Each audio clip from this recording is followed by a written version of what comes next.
This is the VIP Podcast, Virginia in Politics.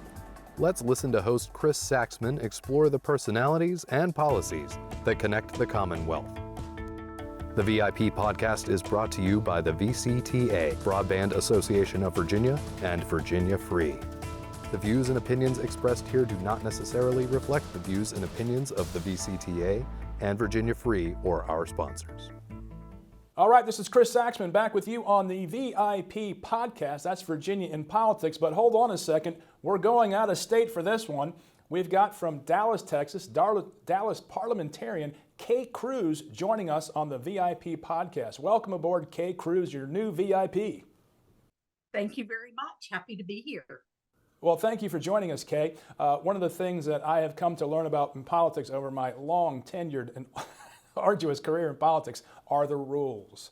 And I think, thank you for coming on, first of all, to talk about what a parliamentarian does and Robert's Rules of Order, but take us through the importance of what you do as a parliamentarian, because I don't think people quite understand how important this is to the political process.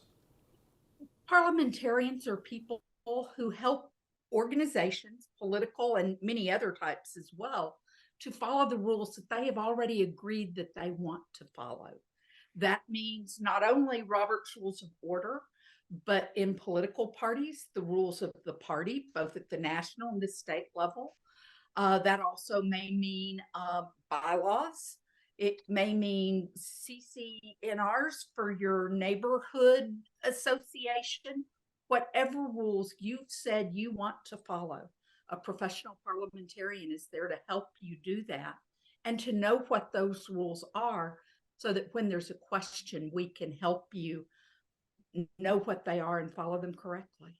Well, I think that's a fascinating way you described it, helping people follow the rules that they have already previously agreed to. And before we went on live here, we talked about why you enjoy this so much. And you said you enjoy creating order out of chaos. Is that what you find a lot in the political process with what you do? Describe that for us. Sometimes it is.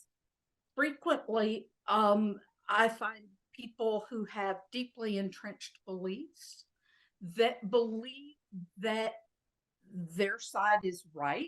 And we all believe our side is right. That's part of the whole political process that we all go through. Right.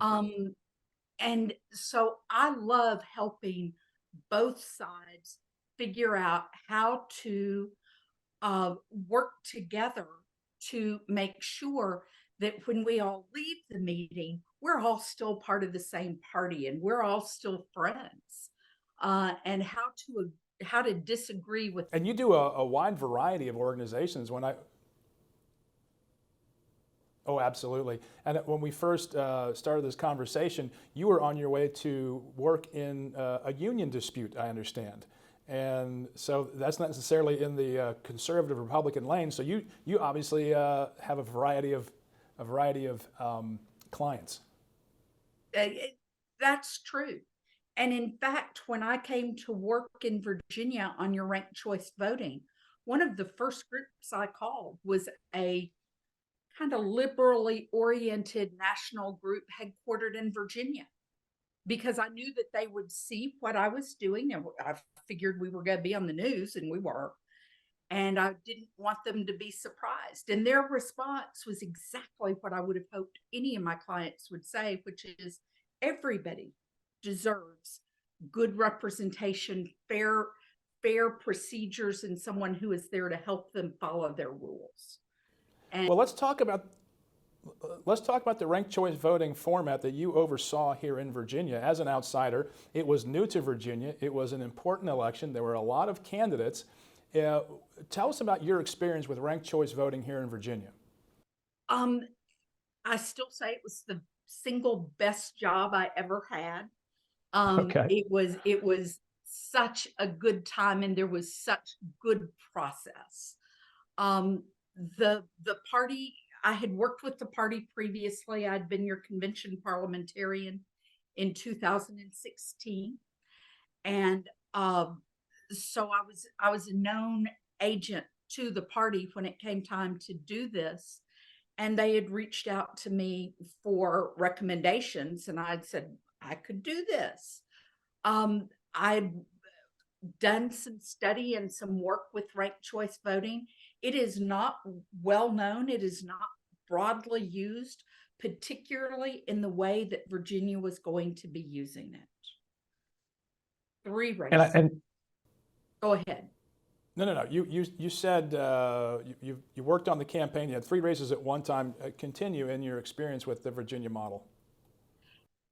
So the fact that balloting was going to be by hand and counting was going to be by hand were both unusual. And then when you throw in the vast number of ballots that we were doing, all of the training and education that was going to be required, it was truly a bigger job than I think any of us realized when we started. And we were so lucky and prepared for everything to make it go as well as it did. Well, and to your previous point about your goal and having everyone come out on the same page at the end of your job, I think that was what the Republicans experienced in 2021 in May, was that even though there were tensions among the different factions, the different campaigns, they all came out relatively unified. Was that your experience? It was. And I think one of the things that helped that the most was that I was not a Virginian. I was a Texan. And I came in there and said, I'm a Texan. I will never live in Virginia. This will not matter to me other than as an interesting story. I've got no dog in this fight. And so I'm here for it to be the best possible process that we can have. Well, let's talk about the process you saw here in Virginia and what you think of ranked choice voting, because I would imagine you're involved in a lot of different elections at a lot of different levels. True. The process we used in Virginia was one that we had to create. We didn't have a lot of this. And one of the excellent things that we did was we realized early that everybody had a lane and we all had to stay in our own lanes. And my lane was nothing to do with casting those ballots, but instead, once those ballots landed at the Marriott in Richmond, Virginia, in that ballroom, then to get them sorted and counted in a way that was fair and transparent and expeditious, and to make sure that everyone knew what was going on. And I had great support in that from the rules chairman, Steve Albertson, from the party chair, Rich Anderson. I had huge support. There were almost 100 ballot counters that were election professionals that were brought in from across Virginia. I knew one of them when we started because we happened to belong to another group together. So we did a lot of training. One of the things that we asked to do as we went through the process was to do more training. And so every single round of balloting, we would stop. We would prepare new training for what they would see in the next round based on what we'd seen previously. We would conduct new training. Everybody attended. All of my ballot counters, obviously, party staff from both the state and national party that were there. And most importantly, we insisted that all of the poll watchers from all of the campaigns had to watch too. They had to know just as much about how to count those ballots so that they'd know when there were problems. They all had colored flags and they'd wave a flag if there was a question. And I ran over one of the things that we had put in the rules early on was that if there was a question about how a ballot would be counted, the decision was the head teller's. In other words, it was mine. And in part, that was because I was professionally neutral. I didn't know any of these people. I didn't care. And so I was able to do it. I've heard it described by some proponents of ranked choice voting that they believe ranked choice voting can strengthen the two-party system by having the two parties have the consensus, have the unity coming out of their nominating process. Is that something you ascribe to as well? Certainly you can, and I think ranked choice voting, for it to work at all, you have to have clearly defined rules that the voters, the candidates, and the party know how to process. One of the challenges that I see are candidates who say, "Hey, just vote for me all the way across the ballot. That way, your vote for me will always count." Right. And I understand why they'd like to think that way. Unfortunately, that tends to potentially disenfranchise that voter sooner rather than later. And that was one of the things that we had happen in the May 2021 issues with the Republican primary. Was people had said vote for me all the way across, and then once they were out, that voter, their ballot for that race was put in the dead ballot pile because there was no one else for us to assign that vote to. Right.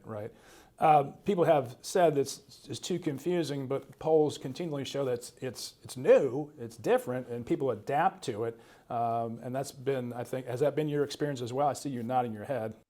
It has. Again, good training is just an essential part of it. Sure. And unfortunately, one of the things that we saw, particularly, I'm going to go to the New York mayor's race that happened several months after the Virginia experience. And there was not good training. There was not good software. There was not good much of anything. And they really struggled with ranked choice voting there. Whereas if they'd had better education and perhaps some professional assistance in how they were going to do this process, they might have had a somewhat better outcome. So they didn't hire Kay for that one? They did not. Well, that's why. See, New York should always learn from Virginians and obviously our cousins in Texas, because all y'all came from Virginia initially anyway. So it's great. It's great to have you. Probably very true. Well, let's. I don't want to spend all our time on ranked choice voting, but more and more it's part of the conversation, especially in Republican circles. Conservatives are upset with it. They don't think it's the best thing for the party going forward.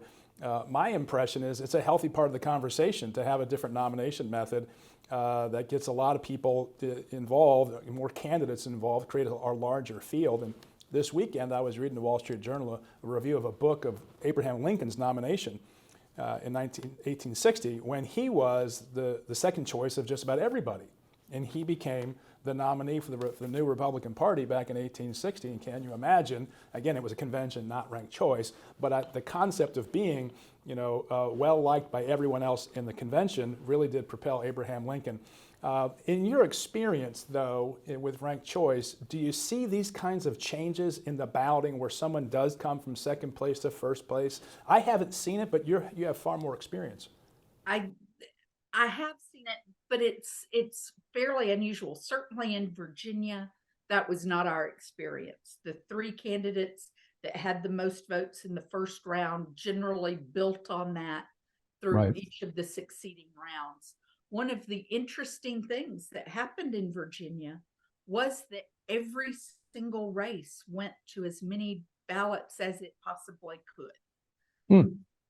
And that, at the end of the week, we were pretty tired because that's a lot of ballots. It's a lot of counting. Count and reshuffle.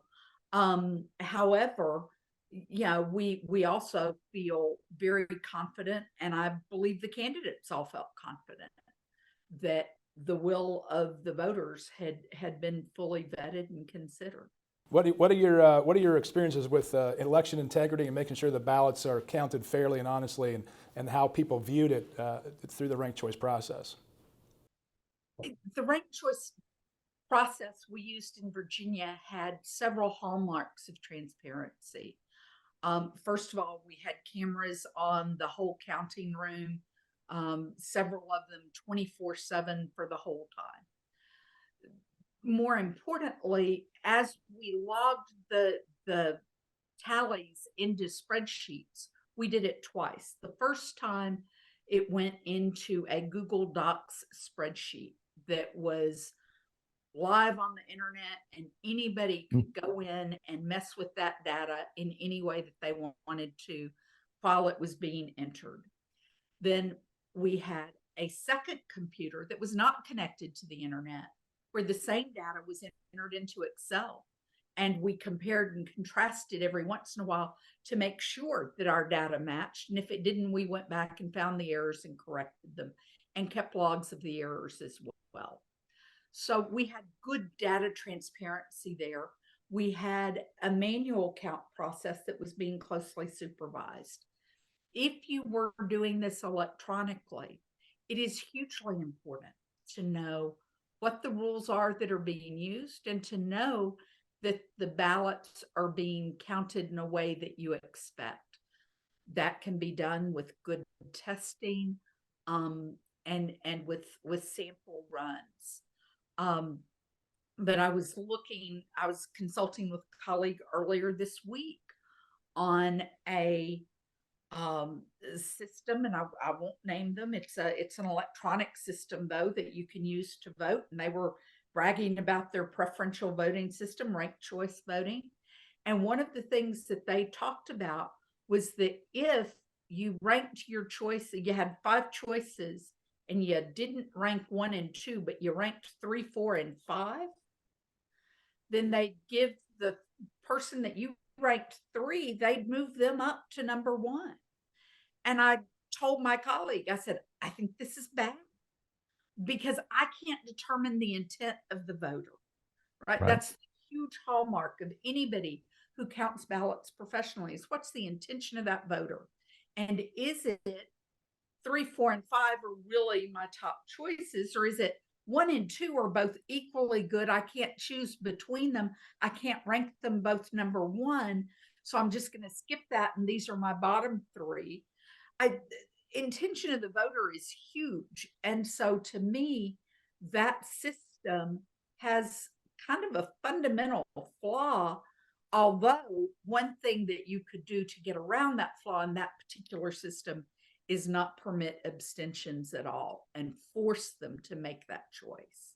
Again, that goes to the premise of having the rules agreed to by all the parties going in. And once they all know that. So, in your estimation, we'll just round it out here, you thought it was good for the individual parties in nominations, but not general. You think they come out with a consensus and unified, which helps preserve the two-party system, and it has the potential, I'm not going to put words in your mouth, potential to create greater election integrity. Is that fair? I think that is fair, yes. Okay. I don't want to, again, we've covered a lot of ground here. I want to try to put a bow on it for our listeners. I mean, this is election in Disneyland, but for those who are just, fast forwarding through the conversation, I'll make sure that you get that out. In the world of parliamentarians with other elections, and since ranked choice voting is involved, is part of Robert's Rules of Order, correct? That's why you understand it so well. It is. Where do you see elections going in Virginia, or not in Virginia, but nationally, and how the rules can be in the primary and convention processes, how they can be, for lack of a better term, rigged in one direction or the other? How do we keep that process fair under Robert's Rules? So again, sunshine is always the best disinfectant. So clear rules written by professionals, and there are excellent parliamentarians who do work in both political parties, as well as with many of the minor parties, and many of those who work with the major political parties also from time to time do work for third parties. I know I have over the years.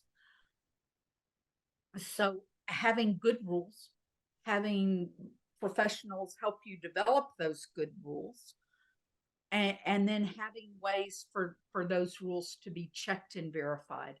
and particularly if you're using electronics. Yeah, that was such an issue, was the trust that you wound up putting in various types of technology across in 2020. And I'm not going to address that.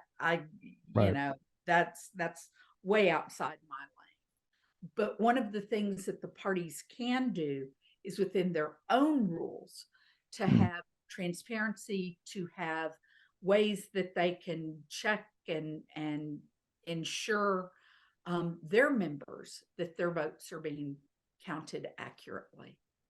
Yeah, first things first, the parties take care of their own.